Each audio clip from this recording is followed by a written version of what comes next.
One of the most important pieces of test equipment on the workbench is a VTVM. A VTVM has high input impedance and has a fairly large meter on it. The most common one in use was the Heathkit VTVM. The meter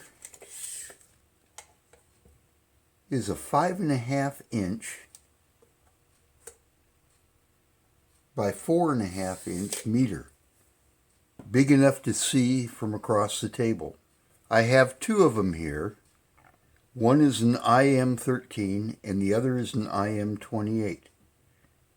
In all aspects, they are pretty much identical, including the internal guts.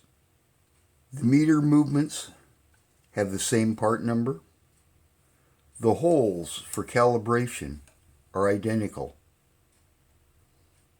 The screws are identical. The only difference is the knobs.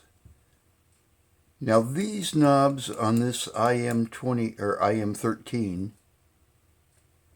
I don't think are original.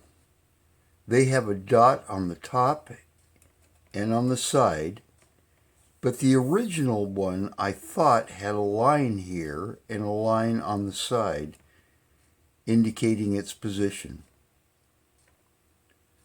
The input impedance on both of these I believe is 11 megaohm.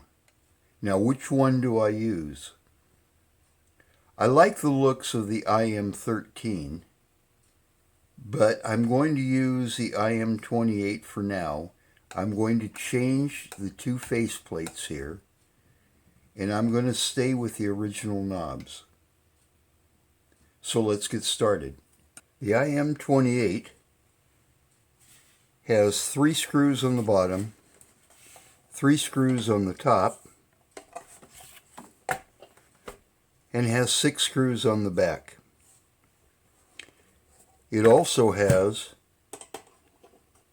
the mounting for the bench.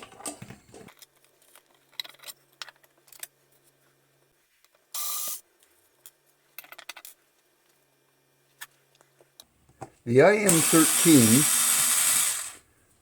was made in 1964 and continued on for about 5 years with the same style.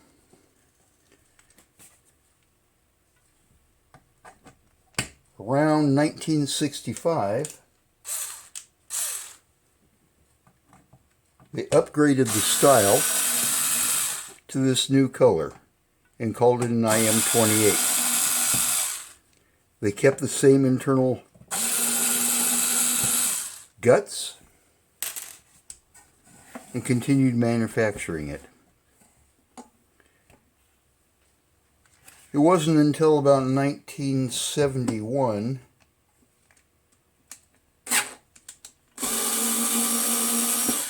when they changed the internal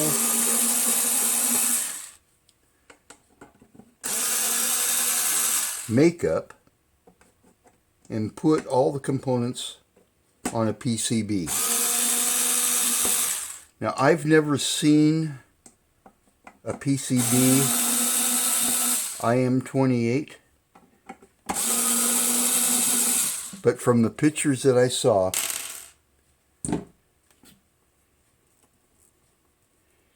the outside looks identical to the one we have here.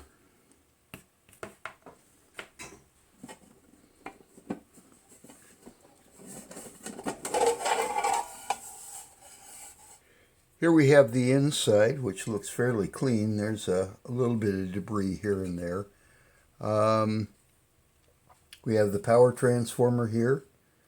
We have the 1.5 volt battery for the resistance measurements. We have the meter movement. We have 2 tubes, a 12AU7. It's a medium gain dual triode, and it's used to compare the voltage to allow the meter movement to give you the indication. Below it we have a twin diode, which is used for AC. It clips the AC and converts it to DC and then sends it to the 12AU7. On the inside we have a couple of caps, resistors. All of these caps need to be changed if I'm going to use this on a regular basis. And the switch bank's cleaned as well. So let's pull out those caps and check the resistors and turn it on and see what happens. Well, the first thing I'm going to replace is this old silicon diode. It probably is good and probably will last forever, but I would rather get it out of there and just be safe.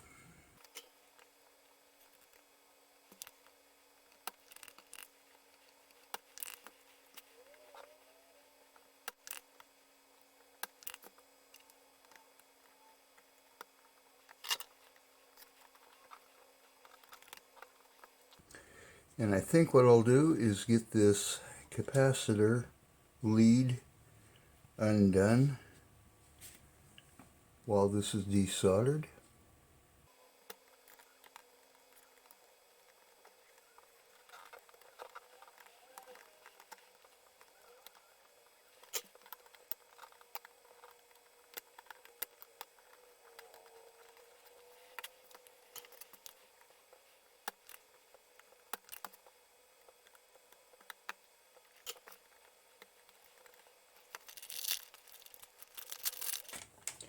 I am going to be replacing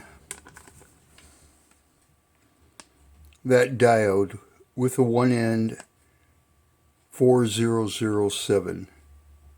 It's a 1 kilovolt general purpose diode. It'll work fine in there.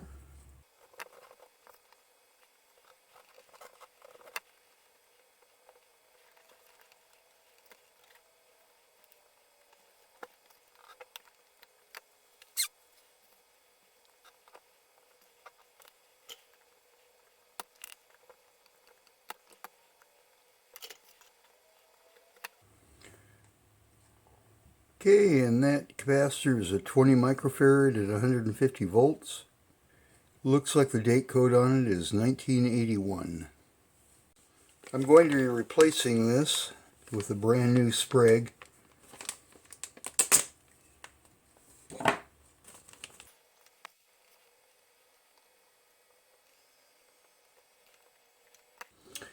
I'll put a little shrink on that.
I think what I'll do is jump ahead after I've replaced the components, and then we'll continue on with the alignment. We have replaced D1, the rectifier diode, C6, 20 microfarad at 150 volts. We've replaced both C5 and C4 disc caps at 0.005 microfarad, and C1, a 0.047 at 1800 volts tubular cap. Okay, it's time to start turning some power on. What I'm going to do is I'm going to hook it up to the Variac isolation transformer, And we're going to slowly bring it up. We're at 20 volts. And we'll leave it there for a few minutes and then turn it up for 60 volts. Turning it up to 60 volts. Turning it up to 80. We should see the meter movement start to move a little bit. There it goes.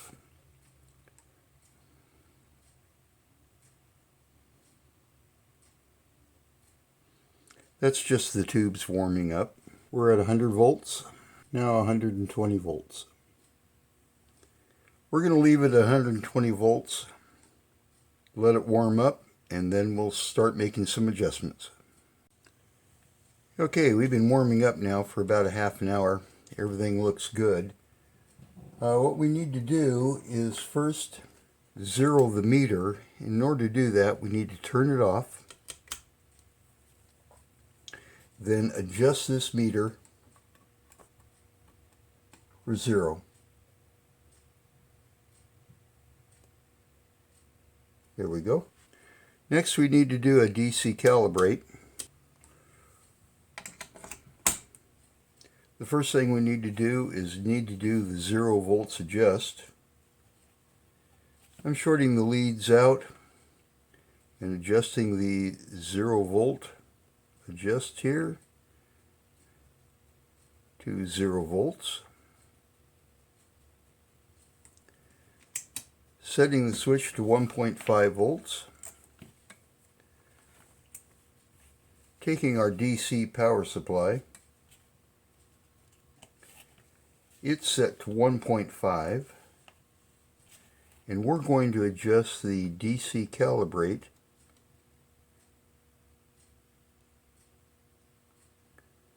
to 1.5 volts.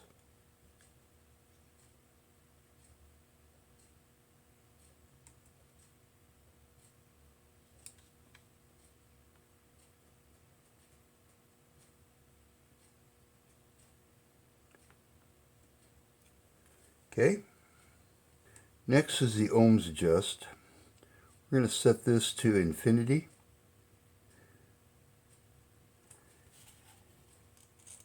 Short that out to 0. Next we're going to do the AC adjust. They ask us to pull the cord out, turn it to 1.5, adjust the AC balance so that there is no movement between AC, DC minus,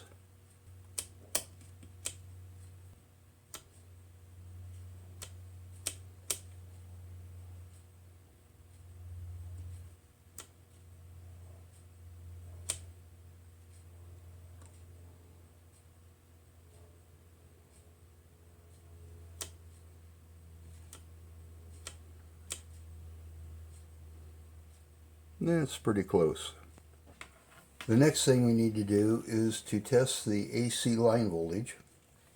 Now be extremely careful when you do this. That's live 120 volts there. Okay, we're going to take this to 150 volts AC. We're going to plug in the test AC here to our variac and isolation transformer. And we're going to bring it up to 120 volts.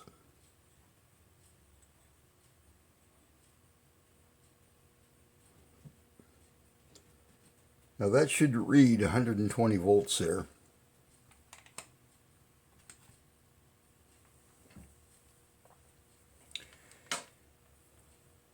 And with our meter, we're reading 118 volts. With the AC on 150, we're only reading 80 volts on there. The AC Calibrate control should adjust this to 120.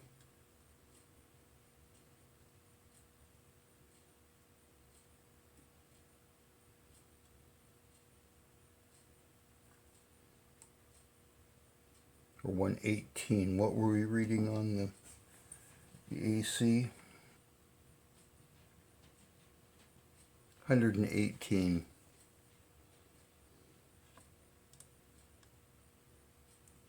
There we go, 118. Okay, we are calibrated.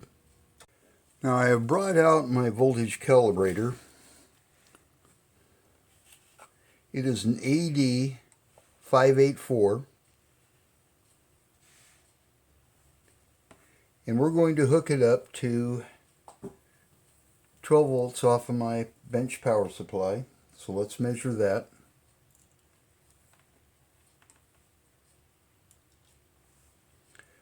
We're at 12.06, and the voltage range is between 12 and 24 volts.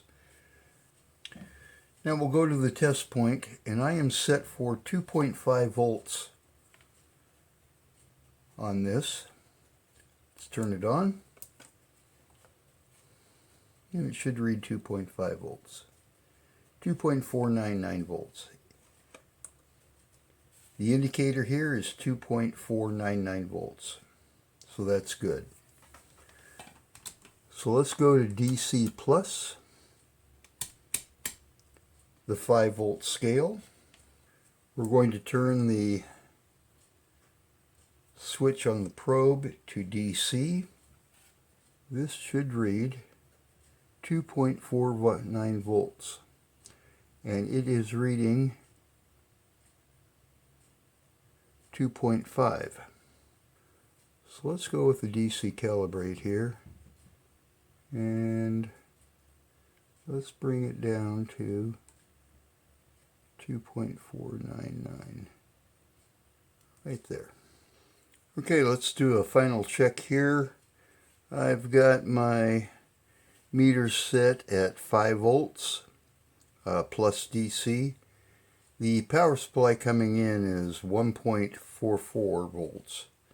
Let's see what we read. It's 1.4, looks like about 0.45 volts, which is close enough. Okay, let's turn this up. Let's go up to like 5 volts. Okay, there's 5 volts. Let's turn this to 15, and we're reading 5 volts there. Very good. Let's try again. Let's turn this up to 20 or to 10 volts.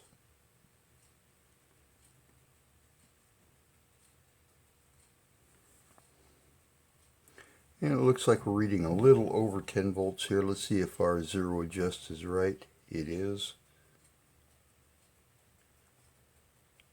So it's a little off there. Let's try going up to 20 volts.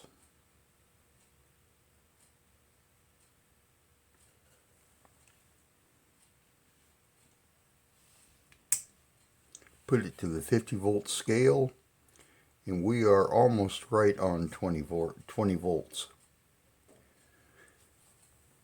So let's now change this. And let's go to our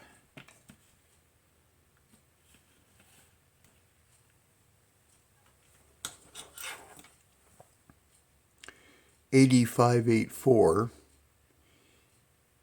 We have some precision resistors here. So we go to the ohms, adjust infinite, turn our meter to ohm, or our probe to ohms. We're going to short it out. We're on 0. We're on infinite.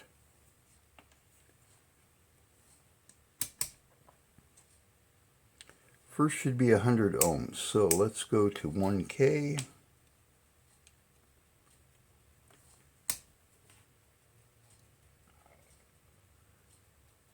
Let's go to 100, and on the ohm scale we are reading 1 times 100 is 100 ohms. Let's go to the 1K here. We're almost exactly on 10. Let's go to the 100K. We are on 100. Let's go all the way up to 100K here. 100K reads 100. There we go. We have a fully functional meter.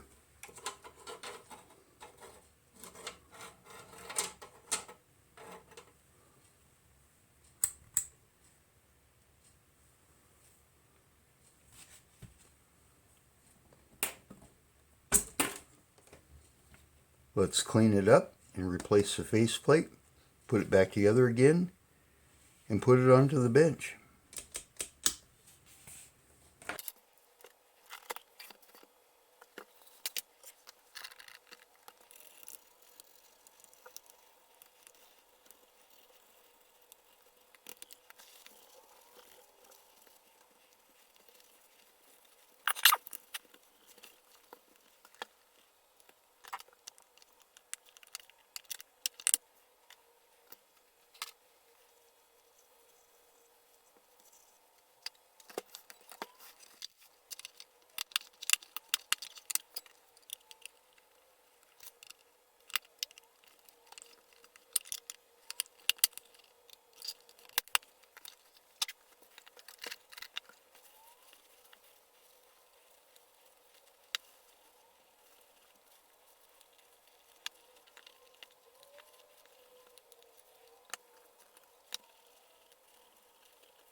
And there we have it, a fully functional IM28.